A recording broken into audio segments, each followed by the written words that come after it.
Welcome into the Bobby Carpenter Show, and we got ourselves, it's 11-11 Schlegs. It's a Monday. It's exciting. Buckeyes beat Purdue 45-0. Pretty nice little victory right there, and maybe started a little slow. Only had 4 possessions in the first half. These Buckeyes score on 3 of them. So pretty talented deals. I'm trying to find my phone, Schlegs. I don't even know where anything's at anymore. It's a hectic Monday. I'm all over the place and scrambling around to try to get some things taken care of. But that's neither here nor there. But I want to tell you this. I want to make sure that we thank all of the veterans out there. It is Veterans Day. And thank all of the veterans out there, those who have served, those who are currently serving, family members of those who have served or those that are currently serving. We really appreciate all of the wonderful sacrifices that you make so we can enjoy the great freedoms and liberties and get a chance to talk, Schlegs, really about college football and everything else. Like that's tremendous. We're getting a chance to do some things that are very special that we get to do in this country where, and let's face it, in a lot of other places, maybe you're not afforded those same freedoms and liberties, but here you are. And so, you know what, we're able to do that. And I'd like to thank you, Schlegs. You are a veteran, even though you don't like to admit it, but you are a veteran as well. So thank you for your commitment to our country. Thank you for what you were able to do while you were at the U.S.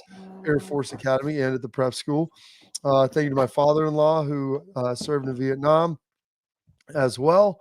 A number of family members that are out there that have served. So Schlegs, just want to make sure we appreciate it and thank you on this fine Veterans Day. If you have anyone you'd like to thank or anything you'd like to throw out there, sir, the floor is yours. Oh, no, my Uncle Dennis served. All of my grandpas and their brothers all served. All my buddies that went to the Air Force Academy served. I mean, it did some crazy things. There's a guy here, good friend of mine, Alec Messerall from Johnstown area, Northridge High School, Alexandria, Ohio. Absolute stud. You know, we work with the ROTC, and those guys, those men and women are going to become officers should they choose to do that after college. And, you know, I've been around a lot of people that have served and are currently serving. So what they do for our country, one, it should be every day is Veterans Day. So you always should be able to think about that and have an attitude of gratitude that we do get to do the things that we do because of them. So thank you, Bob, for that. Man, what a great weekend that we get to talk about here.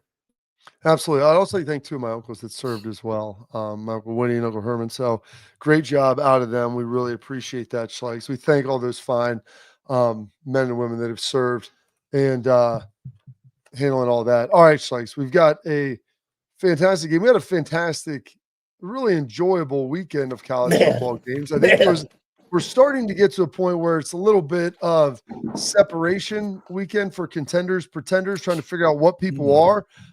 There's teams that have played 10 games, some that have played 9, but we have a pretty large body of work now of figuring out what teams are, what they've looked like, what they can do well. And some teams that have been playing with their food a little bit finally got caught.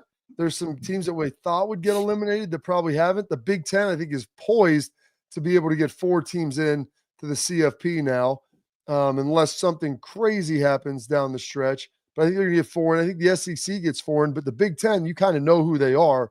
The SEC, I think we have no clue of who it could be, and it looks like the Big 12 and ACC are just going to be one big leagues. But as you look at this Buckeye game, Schlegs, we're going to have Lathan Ransom on as well, our guy who is joining us, had another interception, playing really, really well, great leader for the Ohio State Buckeyes and doing a great job on playing safety. But kind of your initial thoughts, Schlegs, coming out of this game. It's how it was supposed to look, but anything that you saw in there particularly that exciting for you? Yeah, I mean, Bob, a lot of the things I go back to what we both talked about, run the football, they did that. You talked about leadership, playing hard, setting the tone, right? Not necessarily waiting on the crowd to bring you the juice. I thought our guys did that. We saw the special team step up with Caden Curry, another guy that you got to think about, like, hey, man, this every time, Juicy J style, every time he goes out, he shows out, man. That guy reminds me of a 2024 version of a John Simon. That's just kind of what he is. Probably more athletic than John per se, but just an unbelievable motor. I love everything that he does. The defense to be able to go out, and I know we'll bring in more of these stats, Bob, but pitch another shutout, the second shutout of the year, though they missed 2 field goals. Hey, guess what?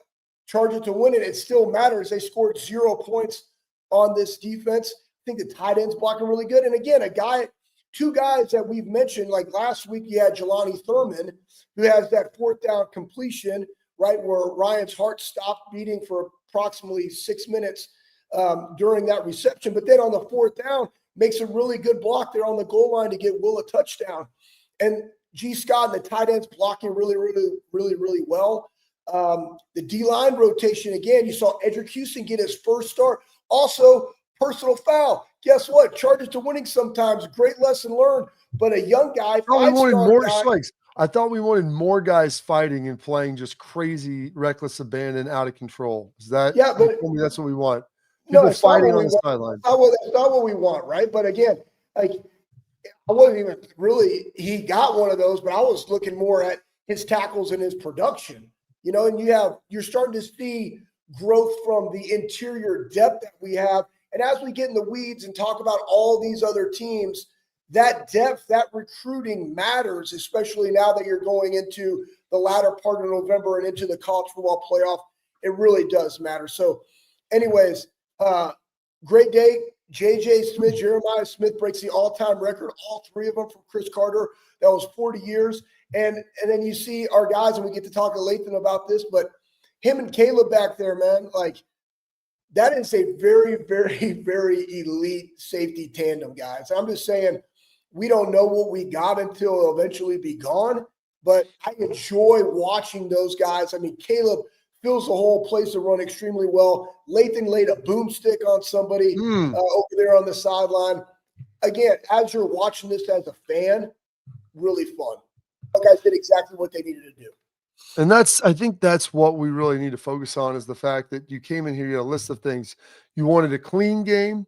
You wanted to see some energy. At least these are my 3 things. Now, you want a clean game. You wanted to see some energy out of everybody and the leadership element to make sure that everybody was ready to go. And a little bit of a slowish start on offense, but that happens sometimes against a team that they're going to pull out some stuff you haven't seen before. And so a little bit slower on offense. And then Ryan talked about it, said we've been working on the special teams too long, too much investment to not have the productivity. And they had it. They had that productivity this week with that Caden Curry punt block. And Caden Curry, all he does is make plays. He does, man. He's a guy that you look at him, he may not be like the tallest, the longest, like the most physically gifted dude, but he's a really good athlete. And he's always around the football and always around making plays. And whether that's in training camp, whether that was in spring ball when he got here, he's just a dude that always makes plays. So it was great to see him. We'll get into this, a little bit of the 3-down package that they utilized there. Now, it was later in the game, and it may not have been with like Jack and JT and Tyleek. And obviously, Tyleek, you want to err on the side of caution with him. But, they did have Caden in there. They had Kenyatta, and like guys were trying some new things. So trying to get some of that in, some exploration with a little bit of the 3-down stuff I really liked. And defensively, like they kind of answer all the questions. Now, one of the things they did have is they had a number of missed tackles. Against Penn State, they were locked on with their tackling. Had a number of missed tackles this week. So maybe not as perfect and as flawless as you would like, but you get out of there, you get the win, you have things to work on. And this week against Northwestern seems kind of like 2.0 of, this Purdue game. Go in there, be efficient, be effective, get what you need to get done, get out of there healthy, because you got a couple other big games coming up, which are ultimately going to get into some of the good things in this game. Schlegel, as we talked about, you had, your 3rd downs, you were pretty good. I want to say, what were they as I look at this 3rd down? 5 of 12. What was it? 5 of 12. And you'd like 50% against Purdue, but you're right there in the high 40s. It was good. And Purdue did not do a great job on 3rd down by any stretch. They were only 3 of 12. So good job, Schlegel. Thanks for getting that there for me. Got a lot of numbers that I'm looking at. I got some things I highlighted, and I did not particularly highlight that. One of the other things that I think is important, though, that we've kind of seen here is Travion Henderson looks explosive. He looks fast. He looks like he still has that breakaway ability. And I don't know if last year at this time or in the past past we've seen that quite to this degree. And that's because I think he was getting more the mother's load of the carries. This year, I think you're beginning to see how much that's paying off with him and Q splitting some of those reps, splitting the carries to where when he gets in the open field, like if he busts through the line, he's got one-on-one with the backer. I mean, you're just like, okay, if he makes a miss, it's a 50-yard gain. Like there's nobody that's going to catch him. And I don't know if you just saw that juice. And so he's healthier, he's fast. And I think a lot of that goes to this, load management where, he only had six rushes for 85 yards. Q had 11 for 32 and maybe not quite as impressive as a day. And they're working some gap scheme runs and everything, but pretty darn impressive with those guys and great to see this explosive capabilities from the backfield where in the past, I don't think we'd maybe seen that as much. Yeah, I would agree with that. And what it does too is the running game sets up for what we saw with Trey. He actually ran a sluggo, motion G, motion out, backer there in man, backer takes him, G comes in for pass pro, boom, slant, go route, touch, or a long 32-yard catch, right? So he also had, 43 yards receiving, but that's kind of the element that is Trevion versus Q, right? And I just think that they're a very, very good pair together. And in those games where, Q can get in there and just like pound the rock physically, he's going to break those. It just didn't happen in the rotation in this game. Guess what? They're probably both like, we're cool with it, right? Like I'm there for my teammate, which is the beauty of their culture. It's the beauty of their room. It goes back to their coach, Coach Locke, and everything that he's done with them. So it's been nice. Now you're going into what, week 12, Bob? Or week 11, where these guys they're just finding their groove. And it's just fun to watch because they are healthy and they're able to have those explosive plays. But that goes into the depth, and we'll talk more about like Indiana and some of these other teams.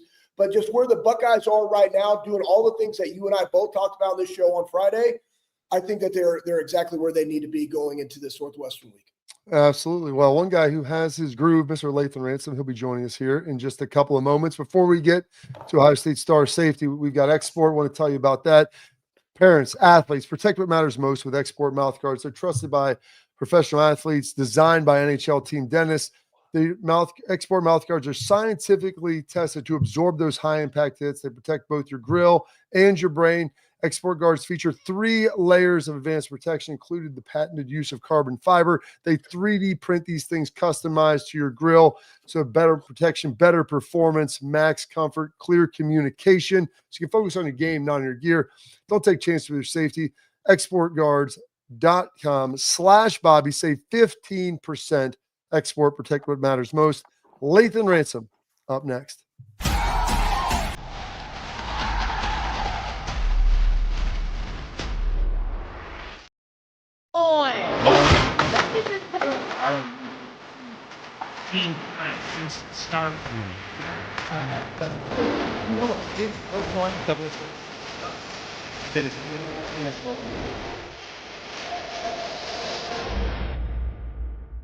The Big Play Sports Network. Download the free app today to watch all of your favorite hosts on demand.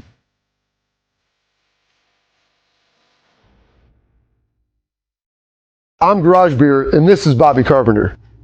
Garage Beer. Beer flavored beer. Beef with an F? Okay, my bad.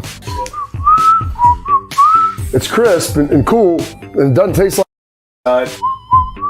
I'm Bobby Carpenter. I drink in garages, because my wife says I don't belong inside. If you like a cold breeze on your bag, drink Garage Beer. It's American, and so can you. Garage Beer. Beer flavored beer.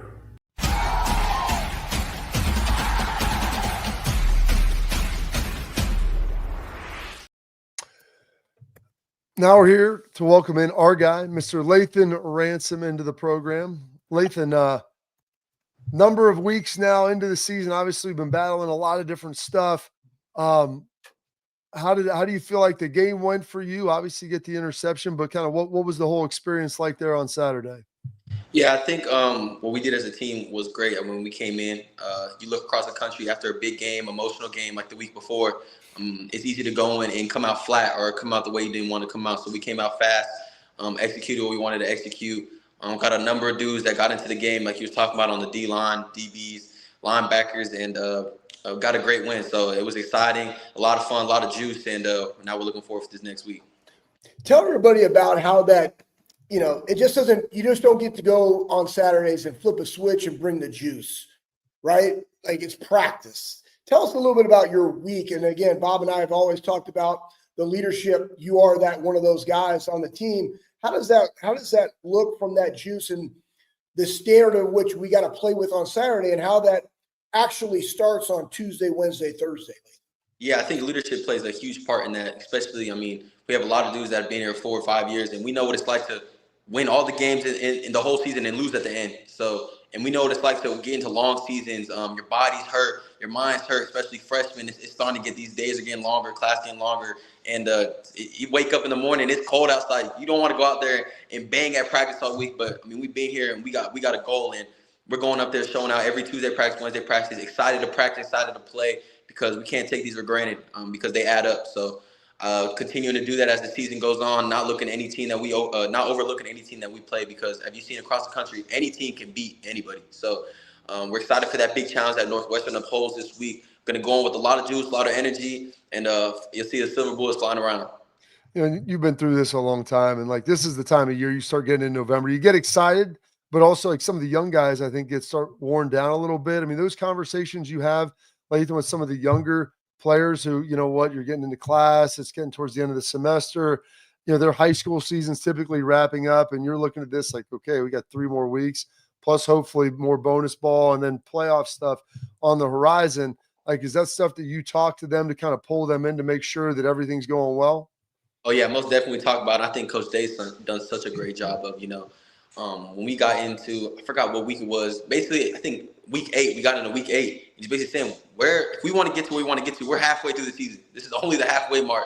So I think just keep that embedded in our head, and just knowing that doing everything to stay on top of our bodies, on top of our minds, because it's a long season.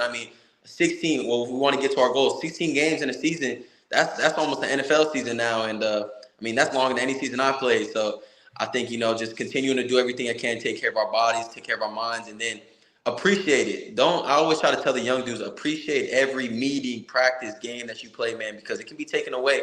So I go in there and try to joke around and have as much fun as I can, because I know what it's like to be sitting, looking in from the outside in. Yeah, you love practice, Lathan, and we see it when you're out there because you appreciate it, and it's fleeting. Bob and I would love to go back and practice, but you get to do it, and you understand that. So this is a 2-parter.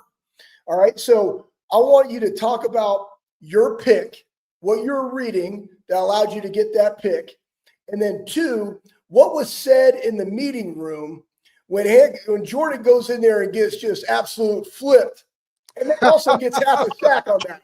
What were you guys joking? I want to hear the banter that went on watching that play. All right, so I'm actually going to talk about Jordan's first. So first of all, you've been on meetings. One thing one of our sound bites is hot stove, get off the ground. So Jordan, that was a clear example of that. The hot stove, get off the ground, and it was funny. It actually looks like mat drills. If you go back and look at it, when we spin and do the turn in mat drills, and we have to pop up, man, it's exactly what it was, and that just shows he got in there, got flipped, got back up, got a sack, and that's one of the coolest plays I think I've seen. So that was a great play by Jordan. And then I think on the pick, it's actually funny. Cody called muddle. He thought they were. We thought we were in muddle. And I don't know if you guys know what muddle is. That's when the offense gets in, they just be the center and they split out. Out formation and split across the field. So we didn't see the formation clearly, so we called muddle. So all of us are playing muddle, all the defense are scrambling, but they were lined up in a normal formation. So we it sorted out. It sorted out right. Me and Jordan just went to the 2 high parts, and I passed back the middle seam to Jordan and read the quarterback throwing that wheel route. So it worked out. And then it's funny, people were texting me. They knew I was coming out of the end zone right when I got it. So I tried to make some stuff shake, but I got tackled. Coach always would say on defense, if you're all wrong, you're right. It's everybody plays the same thing. It may not be ideal, survive the down, and you guys obviously more than that thrived in the down. Lathan, we've had a number, of we got a scoop and score this year. We've had a couple of interceptions, and you've brought them out. What happened to that elite speed? I'm worried. I think we might be getting tackled by some linemen out there. It was later in the drive. It was long. I don't think a lineman got. I have to go look. It's later in the drive. You know, I'm juking. I'm cutting left. I'm cutting right. I cut across the field too many times, and I got a little tired. I got a little tired. But that lead speed is still there. I promise. It's there. But no, I gotta get a pick six eventually in the season. That's definitely a big goal of mine. Yeah, hey, listen, I've seen him run. Lathan can run. Hey, Lathan, so then you're coming out. I just want to know, like, when you guys are in there with Coach G and you're watching run fits, and then, like, do they, just Caleb coming down and filling, you're filling, and then you have the boomstick over there on the sideline. Like, do they still give out Hit City T-shirts and swag? Like, what do they do now for a big hit like that over there on the sideline? Yeah, so that's one thing that I think me and Caleb take a lot of pride in is our open field tackling. I think Caleb does such a great job. And, I don't know if it's because he was a pass running back or what, but he has a great feel for where the runs are going to hit. I think he does a great job of that. Great open field tackling. And then for mine, whenever a quarterback gets a run, you get excited, especially when you see he's not going to slide. So I saw him going to the sideline, and I know I beat him I know he was trying to get out of bounds. I know I beat him to the sideline. So if you get a clean shot on the quarterback, you got to be excited about that. So I definitely took it and, gets the crowd, gets the sideline going, everyone going. And I think that's what me and Caleb continue to do is, take pride in the open field tackling, take pride in big hits. He had one early in the season. So we're excited. How great was it? You see JT go out there, cause the fumble, Jack scoop that thing up, score. I mean, just when you're making plays like that on defense, number of sacks, interceptions, big hits, like it just seems like that's infectious with everybody on the sideline. Definitely it is. And like we said before, our goal all season is takeaways and score and get into the end zone. And I think JT's was so funny is because I'm over here taking on a block and the dude's talking to me. Like he's trying to talk trash while it's going on. And I'm laughing. I'm like, bro, we are scoring. Like we're scoring right now. Like, all this is going on. But no, that play was cool. See Jack in the end zone. Jack kind of let me down. He talked about, if he ever got in the end zone, he was gonna dunk it on the goalpost. And I was waiting to see a dunk. So hopefully, maybe next time, I know Coach Day will get mad, but it'd be funny to see. Charge it to winning. Hey, so this week, now you're an Arizona guy. Did you follow the Diamondbacks? Because now you're going to go up and play Northwestern at Wrigley. Have they already discussed like what the sidelines are going to be? Like, are you a baseball guy and understand the nostalgic and the history that is Wrigley Field? I will admit I'm not a big baseball guy. I've been to one baseball game with my aunt actually in San Francisco, the Giants game, and we sat right across from I forgot where we sat. Basically, wherever we sat, they hit a home run. I actually caught a ball. The only baseball game I've been to, I caught a home run, which is I'm very lucky. So I always just claim, I say, if I'm a fan of any baseball team, I'm a Giants fan. It's the only game I've been to. But I have heard a lot of great histories behind Wrigley Field, which we're going to. So I'm excited. And I actually was looking up pictures the other day. I was like, how is the field gonna look? No, I'm excited. I've heard some stories about, Coach G told me he played on a baseball field one time, and they had him on the same sideline. Yeah. Before. So I don't know how it's gonna go. I'm excited, play it somewhere so historic, and I get to say I played on a baseball field, so I'm looking forward to it. It's pretty cool. I think they've got it structured so you guys will be on opposite sidelines. They played Iowa there, I believe, earlier this year. I would encourage you, Lathan, like you'll go back and watch the film, but watch the guys. Like they had turf issues, and anytime you cover the diamond, it's never going to be as good, especially in the north. And so for guys on the back end, like you slip a defensive line, it's not the biggest deal. You slip on the back end, to me, it's a huge deal. So that's one of the things that I don't know how much Walt and G will talk to you guys about that. But the turf, like the how secure it is, I don't think it's maybe the best situation. So that's something to obviously be aware of. You told me that because, like you said, it's funny. If a DB slips, it's a touchdown. If a line slips, don't matter. And I promise that if there's a touchdown for some reason, someone slipping or nothing, they're blaming the DB. So I'm definitely going to make sure that we have the best cleats and do everything we can, to prevent that. Well, one of the other pieces with that, you guys haven't given up a touchdown here in a couple of weeks. I mean, is that something that's starting to be talked about now in the defensive meeting room? Yeah, most definitely. I think being here for so long, shutouts are not come easy. I think this is the first year that we've had, 2 shutouts since I've been here. So constantly doing everything we can to, get a shutout.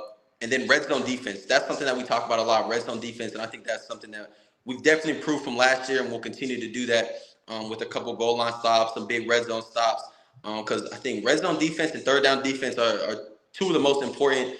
I mean, there's obviously others, but two of the most important situations that we go over. So we're going to continue to, shine those up and be ready for these next teams. Schlegel just muted. He muted himself. Come on. I didn't mute myself. Well, Get because I together. just didn't want to cough on the air. But I was thinking, I think that's something that people need to know, Lathan. It's the mindset of being a great red zone defense. And you already said, if you give us an inch, we're going to protect it. But it's also getting off the field on third down, which you guys have been more successful at, because that's another opportunity to give the offense the ball, right? So, but then also not allowing teams to score, holding teams to field goals. How is that mindset articulated throughout the week in practice to be able to go there and do that in the game? I think just leadership, and our coaches just implemented into us is that, there's so many mood swings, especially being on a defense, is that there's a lot of defense. You get in that red zone, they're already accepting that, they're going to get points and get scored. No, we're doing everything we can to scratch, claw, and make sure that they don't get in the end zone, that they don't get a field goal. Like, even when you say the starters are out and we got the second string in or some of the third guys in, man, we're just as serious as do not let them get in the end zone. It don't matter who's on the field. You guys have that one responsibility. Do not let them score, hold them to a shutout, do everything we can, because it matters. It matters to us. It matters to defense. We have standards to uphold, and we will continue to do everything we can to uphold them. All right. Got two things. Number one, before we get you out of here, Lathan, we appreciate everything. Always the time this week. It has been confirmed.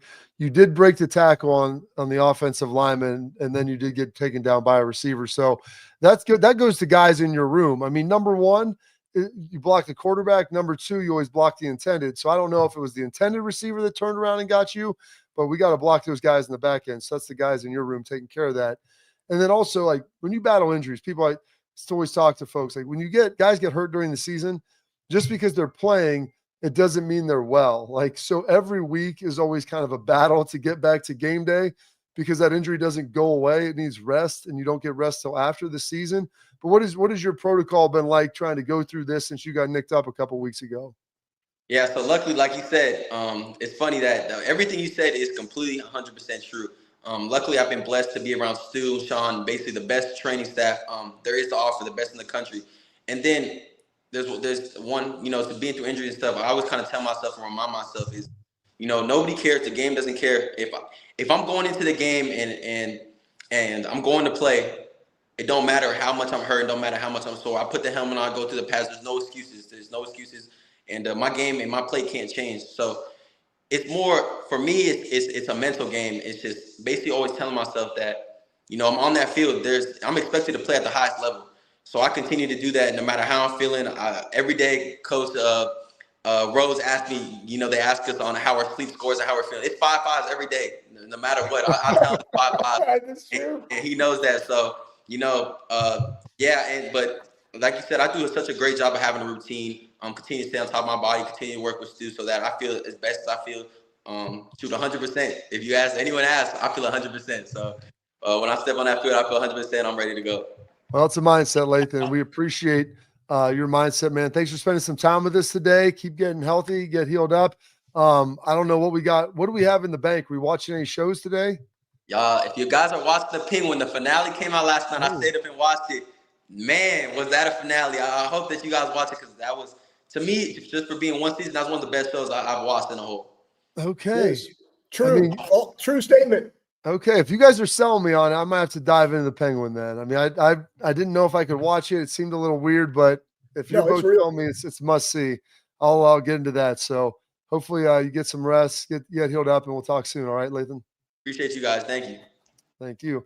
He's Lathan Ransom, one of our favorites. Does a great job, obviously playing safety at Ohio State. One of the next questions next week, so you're going to have to write this down. So I was curious, like, how similar the three interior spots are that him, Jordan, and Caleb play, and how they kind of go about managing that, and some of the different setups and locations that they have to be on the field. So we'll get into all that, but we got more Buckeye talk. Tons of stuff coming to you. Still got our headlines, still got Tailgate Talk, the real truck. Coming at you all here in a little bit, but more game breakdown here coming up next.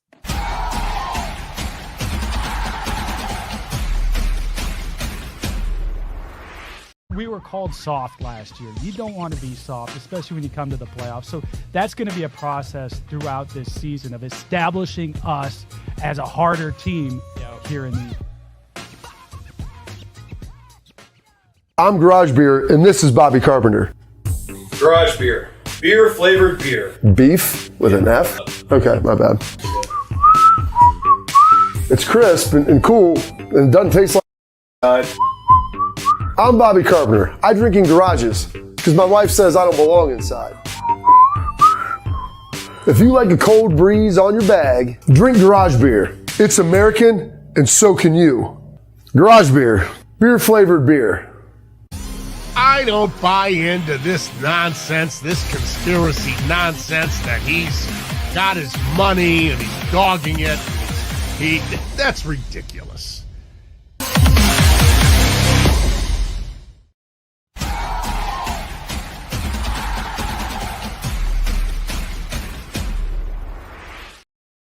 All right, Schlegel.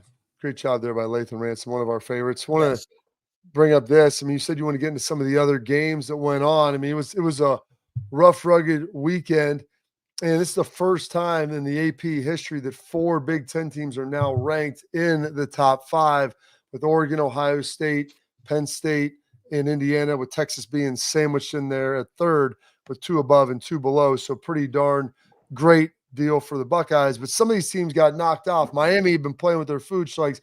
It finally caught up to them against Georgia Tech. And I've been telling people this all the time. Like, Miami hadn't really played anybody. They score a lot of points. But I was like, I don't think they're that much better than Indiana, if really at all. And I think Saturday proved that. And then they might have the worst in-game time management coach ever in Mario Cristobal, who called they were losing. Georgia Tech is punting. Yes. It is 4th down. They come out of the 2-minute warning, 2-minute timeout. And I joked about this, and I didn't even want to be right. Like, some of these coaches are going to screw stuff up coming out of the 2-minute timeout because they're not used to it. And they burned a timeout on like a 3rd and 12, and it didn't end up mattering because Georgia Tech ended up getting a first down. They could slide out anyway. But if they would have needed that first down, that timeout to be able to burn them to get the ball back or to score, it would have been the coaching malpractice. I do not know what Mario Cristobal is doing out there. It is the most ridiculous thing in the world. You're coming out of a timeout. They are punting. How could you possibly not be prepared for that play? And then we saw with Sharon Moore too, right? And they were talking about it all over the cast. And, you know, I think with we saw this in the Oregon game, and you see this also in the league, Bob. I think the difference in coaching in the NFL and in college football and where it is with this, you would have thought a lot more of these coaches would have gotten in the weeds of a 2-minute timeout and even just the rules. Like, you know how it is, Bob. Like, there's a guy on staff that literally goes through rules and scenarios that popped up the previous week. So everybody knows ball. Like, everybody's understanding when you got to take a timeout, or how long does it take to even do a play? Is it even feasible to run a play here? You got to have 16 seconds to be able to spike the ball, right? Like, run up and spike the ball for another down. What do you got to do, if you only got 10 seconds on the clock? Like, here's what you have to do offensively. Hurry up field goal. All these different scenarios. They're educated, they're taught, they're evaluated so that the head coach can go make a decision. There's always probably somebody on the mic with them talking about these things throughout the game. We see a ton of time management issues in college football. This is the 2nd year in a row for this, but let's not negate the fact. Last year against Georgia Tech, Mario Cristobal failed to be able to do some level of requisite math to know that he did not have to run plays. All he needed to do was take a knee. Now, he didn't fumble the ball. His player did. But they didn't even need to hand it off. No, and there was another game, I think it was Arizona State, Bob, where they're on their goal line going into half, and they threw the ball, pick 6, something like that. It was something like, I'm just like, what are we doing? Like, just go into half. So there's a lot of these things that are popping up now, but I don't want to take credit away from Georgia Tech, especially, I forgot our guy, I think his name is Mike, anyways, with the neck roll. But guys, one thing about like Georgia Tech or even Boston College, like some of these other teams that I'm just watching, like, they're prepared. They don't have the skill set of the Miami, but they're prepared to play this football game. And they won on 3rd down, they won on 4th down, and they own the time of possession. So as much as heralded as Miami's offense was, they got their yards. They got their yards, but Georgia Tech outrushed them 271-88. That was their game plan. We're just going to out-physical them. Yeah, you got Cam Ward there, but can you handle the physicality of what we're going to bring at home, end up getting the win? Well, it comes down to that. Sometimes it comes down to time of possession. Like you can just pound on these teams, and Georgia Tech's legs almost 35 minutes to 25 for Miami.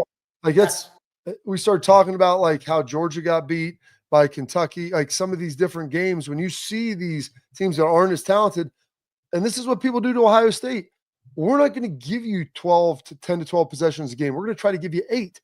And in doing that, you're going to feel the pressure and the constriction of having to go make plays, and you're used to scoring a lot and playing fast, which was one of the great things about Ohio State this year is they're one of the slower playing teams. And then you'll see it. They'll go, 6 plays in 2 minutes. It's 75 yards for a touchdown, but they're pretty methodical with what they do. So the ability to play both fast and slow cannot be underestimated with when you're trying to prepare and understanding the different types of games that you're ultimately going to be in. Yeah, and I would say this. Kentucky lost in that game, but it was close, 13-12. Close, yeah.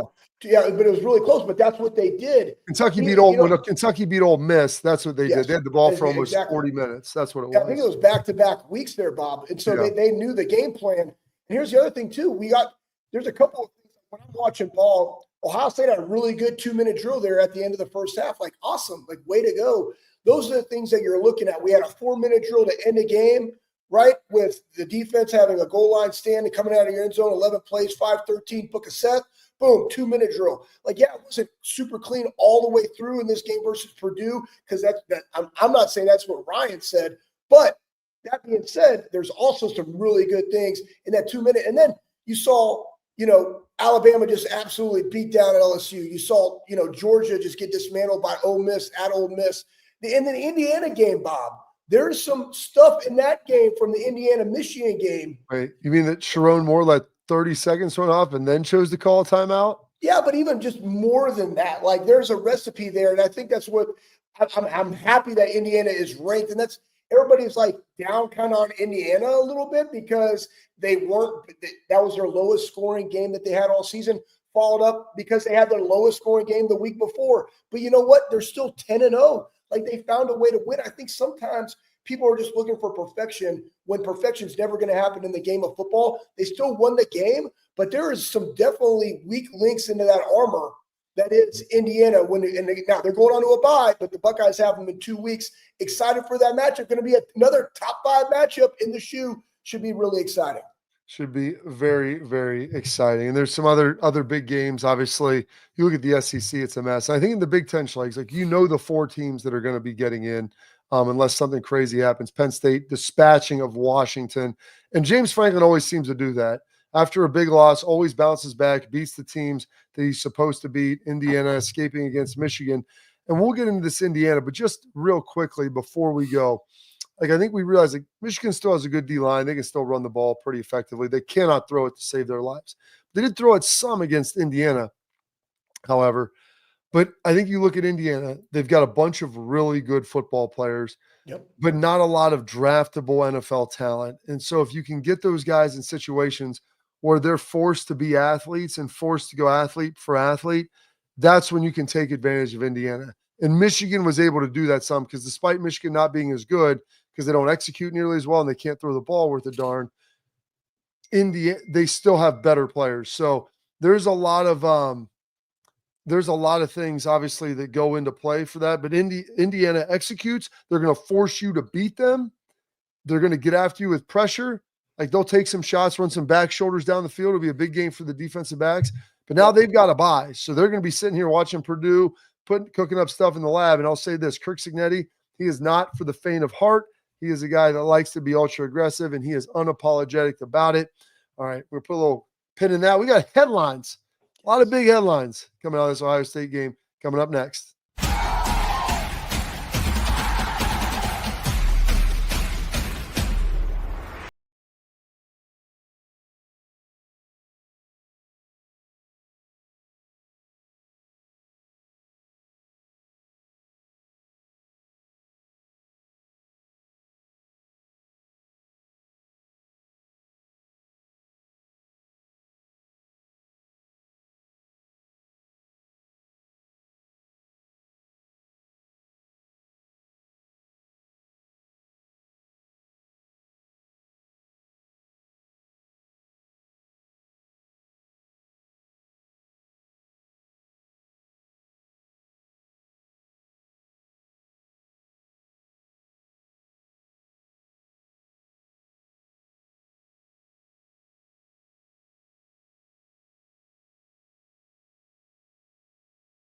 field.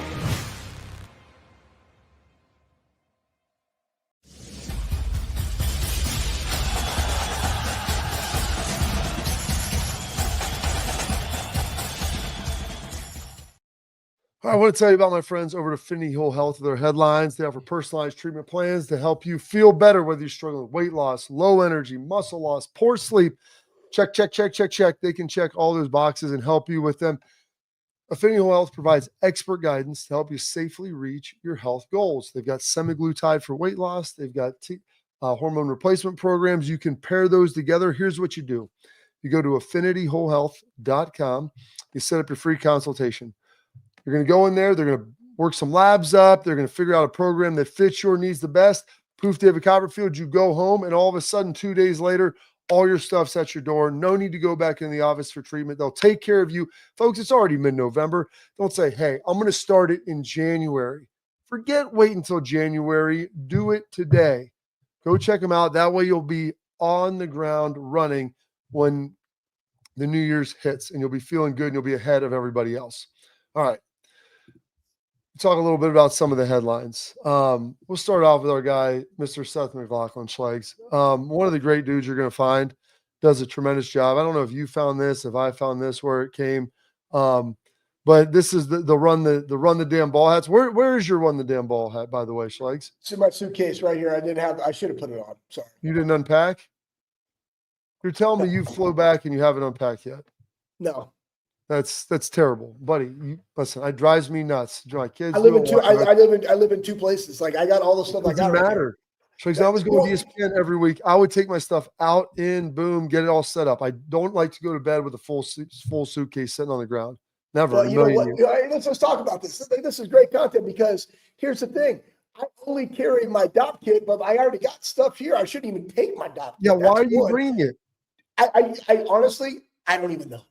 You know what? I bring a suitcase just in case I need to bring some stuff back. So I brought back a pair of sweatpants so I could train in them. Because sometimes people are like, well, why are you wearing work pants every single day? I'm just like, no, I got some sweatpants in there. And then I bring my bands. So when I squat or whatever in my home gym, I got my bands from Westside in there that are fantastic, by the way, side nugget. So when I travel, I literally travel with my weightlifting belt because it's my favorite, and my bands for dynamic effort squat, and then like maybe a DOP kit. And that's it. And I'll put some files and stuff so my backpack's not weighted down. I'll leave them in there. So I haven't even had to bring those out yet because I've been doing other work. Okay. Quit bringing the DOP kit. Like when you have stuff, that's one of the great things about having. I won't bring it. But you know what? I got my good pair of tweezers in there. And my good buy a second. You know what? For Christmas, I'm going to get you a second set. We're going to keep it down there. Stocking stuffer. It's a great stocking stuffer. Our guy, Seth McLaughlin, if you want to throw this up here, Pat, the holiday season, selling the Run the Damn Ball hats, donating 100% of the proceeds to charity. Get yours today, folks. Please go check in there. He said, if you wish to donate this cause but do not want to buy a hat, here's the link to do so. Also want to thank everyone so much for helping out with this project. Nearing $10,000 raised to help feed Columbus, Ohio families. Hats are going fast. Like this is the best part of NIL. Yeah. Like, this is the good stuff. When you have great dudes like this, they get a hold of something. People want to support it. You talked about it last week. Poof, David Copperfield. Get in there. Go buy the hats. Go support them. If you want to donate, listen, it's going to charity. 100%. Like, he's not lying about that. All that money is going to feed folks in Columbus. All right, let's get one more here before we go. Let's get the defense. Oh, yeah. OSU. Do that one. Well, because it's tremendous. Everybody loves it. And pitching shutouts is awesome. And this Ohio State defense now has not allowed an offensive touchdown in 128 minutes of game action. Like, that's unbelievable. Because you think Penn State, the pick six was the only score. Shutout against Purdue. End of the game against Nebraska, they were able to get the stops that they needed to. Like, it's been a while, and everybody lamented that Nebraska game, and they have been on point. And like Lathan said, Schlegs, their red zone defense is one of the best. I was just looking around earlier and like kind of poking through, and like I go in that NCAA, I was like, hey, okay, let's see what we got, like red zone offense, red zone defense, and just kind of throw some stuff up. Ohio State is second in red zone defense. 19 opportunities in there, 3 rushing touchdowns, 3 passing touchdowns, 5 field goals. So out of 19, only 6 have resulted in touchdowns. Like that's around 42%, which is unbelievable. Conversely, the offense is like phenomenal with it. So we'll get into more of that. We got more headlines. We'll get into some tailgate talk next. And we tell you every week about our guy, Ben Scott Stevens. He's trying to help you win some money. We'll tell you what he did here next on the Bobby Carpenter Show.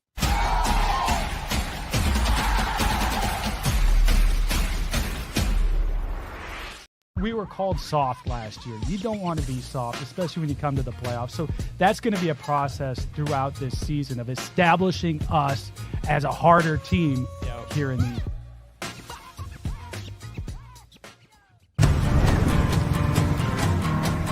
Building a home for the people who are worth it. Stepping out, throwing in a line, and dropping the tailgate for a picnic.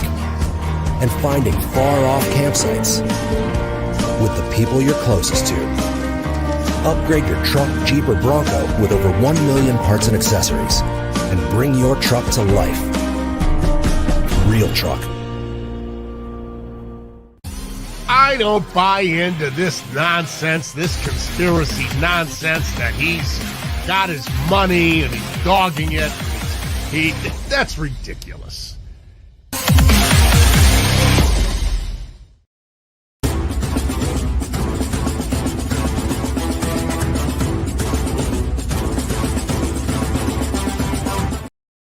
All right, now we're to our headlines brought to you by our friends over at Real Truck. Real Truck, they're making loyal listeners now through the end of the year, making an awesome offer. If you're looking for a truck, Jeep, or Bronco accessories, go to realtruck.com. They will make your truck, Jeep, Bronco fantastic. Like I said, they've done it to my truck, Schlegel's truck, my Jeep. We've got accessories for all of it. So you go to realtruck.com, super easy. If you spend $100 or more, you go to checkout and use promo code Bobby. They're giving you a free Real Truck hat. So you get some goodies and you get a gift. It's the giving season. We're almost at Thanksgiving or getting into Christmas. Realtruck.com. Bring your truck to life like we did. Interior, exterior, Jeep, Bronco as well. It's all there. Realtruck.com. $100. Promo code Bobby, and you get a free hat. All right, Schlegel, we're going to our guy, Ben Scott Stevens, because he's been trying to tell the folks. Every Thursday we have him on, and he'll give you what you need. He comes out here and he said, listen, what are the bets? What is your favorite bet that you want this week? We told him, if you want to throw that up there, Pat, we told the folks, listen, Ben likes Jalen Milroe's over on the rushing prop, 48.5 yards, Schlegs. That's it, not even 50. And he's right there saying, listen, don't even worry. He wasn't confident about Alabama on the spread. Nobody's perfect. But if you do care about the line for Milroe's still running, Schlegs. He ran from Baton Rouge back to Tuscaloosa. No one tackled him. Hey, and the reason why the 2.5 point spread was just their success in night games. And then the LSU just came out and was just like not prepared. I mean, it was crazy. You thought they would have been up for that game, but hard to be up for a game when you just got a quarterback that rushes 12 times for 185 yards. I feel pretty down too. Anyway, that's what Ben Scott Stevens does. He will come in here and he will blow your mind. And even if you took Alabama, look at that. You're winning even more money. It's like they didn't know that Jalen Milroe ran the ball. Like, I understand with Texas A&M and Marcel Reed comes in, you go to a backup quarterback. But I thought for sure, I'm like, you give them a week. They know they're going to prepare. They played him before. It is wild. Ben Scott Stevens trying to make you money. You got to listen to him, folks. That's Tailgate Talk for today, brought to you by our friends at Real Truck. Coming up next, our guy Anthony Schlegel is going to wrap up the Bobby Carpenter Show.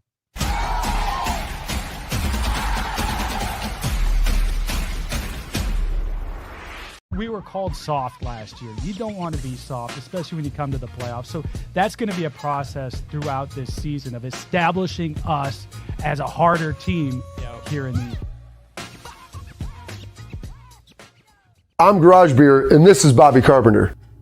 Garage beer. Beer flavored beer. Beef with an F? Okay, my bad. It's crisp and cool, and it doesn't taste like... I'm Bobby Carpenter. I drink in garages because my wife says I don't belong inside. If you like a cold breeze on your bag, drink Garage Beer. It's American, and so can you. Garage Beer. Beer flavored beer. I don't buy into this nonsense, this conspiracy nonsense that he's got his money and he's dogging it. That's ridiculous.